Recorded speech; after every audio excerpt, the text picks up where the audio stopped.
మీ చేసిన తప్పులకు రైతులను బలి చేసే ప్రయత్నం చేస్తున్నారు.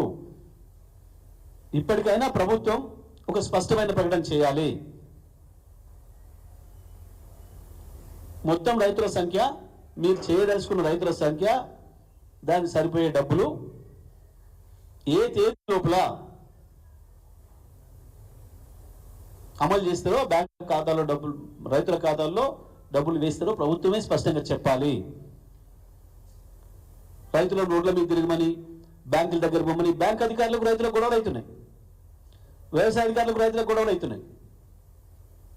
మా దగ్గర ఏం లేదు పొమ్మంటున్నారు వాళ్ళు. స్వయంగా నేనే మాట్లాడిన వ్యవసాయ శాఖ అధికారులతో. పాపం చిన్న ఉద్యోగస్తులు, సార్ మాకేం తెలుస్తుంది సార్, మేమేం చేయాలి సార్,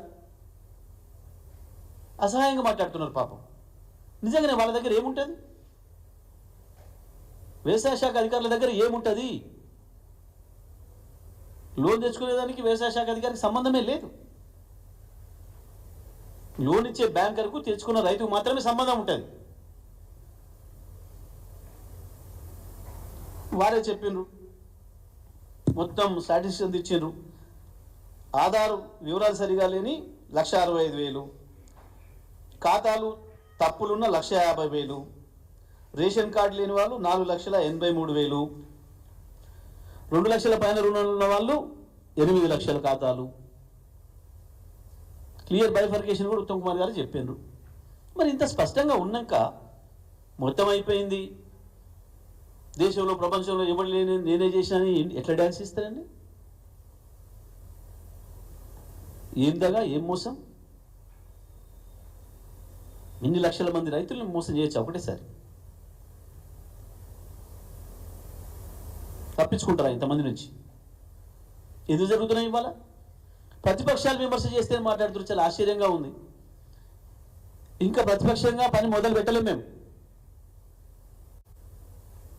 ఇవాళ వేలాది గ్రామాల్లో జరుగుతున్న విషయం అంతా రైతాంగం స్వయంగా అప్పుడు వాళ్ళ వివరాల కొరకు వెళ్ళి బ్యాంకు వెళ్ళినప్పుడు, ఇంకో చోటికి వెళ్ళినప్పుడు, మీరు చెప్పిన అధికారి దగ్గర వెళ్ళినప్పుడు అక్కడి నుంచి సరైన సమాధానం లేని పక్షంలో రైతులు రోడ్డు మీద కూర్చుంటున్నారు వచ్చి.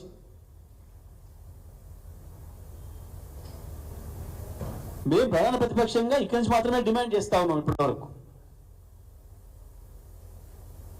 మేమేం రైతుల దగ్గర పోయి ఆర్గనైజ్ చేయలే. పైగా రైతులు ఆందోళన చేస్తే భయపెట్టిస్తారు, పోలీస్ స్టేషన్లో పిలిచి కూర్చోబెడతారు, సోషల్ మీడియాలో పోస్టులు పెడితే భయపెట్టిస్తారు. పాపం పోలీసులు ఉపయోగించుకొని రాజ్యం చేయొచ్చు అనుకుంటున్నారు. ఇవన్నీ సాగవు, ప్రజల ఆగ్రహం ముందట మంచిది కాదు. ఇంకొకటి ఏం మాట్లాడతారండి, 2 లక్షల రుణం పైన ఉన్న రైతులు మీరు మిగతా కడితే మేము వేస్తాం. ఎంత ద్రోహం, ఎంత మోసం! నువ్వు వేసే 2 లక్షలు వేయి, ఆ రైతు ఆ బ్యాంక్ తీసుకుంటారు మిగతాది. రిటర్న్ చేయాలంటే మిగతాది కడితే చేస్తా అంటాడు బ్యాంకర్, కట్టుకుంటాడు ఆ రైతు. ఏదైనా ఇబ్బంది ఉన్నాయని ఆ లోడ్ ఆలస్యంగా కట్టుకుంటాడు. కానీ నువ్వేసినాక నేనే ఇస్తా అనేది ఏంది? ఇది ఎంత దుర్మార్గమైన కండిషన్ ఇది!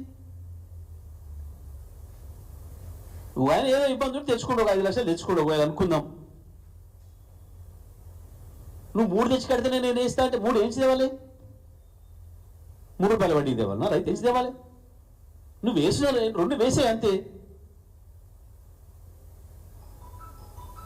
మిగతాది వాళ్ళ తిప్పలు వాళ్ళు పడతారు, వాళ్ళ బాధలు వాళ్ళు పడతారు. నీ 2 పడ్డాక ఇన్నో బదులు అడుకొచ్చుకుంటారు, మిగతా కూడా కట్టుకుంటారు, మళ్ళీ రెన్యువల్ చేయించుకుంటారు. కానీ మీరు వేసినాక మేము వేస్తామా అది కూడా అడుగుతున్నారు రైతులు.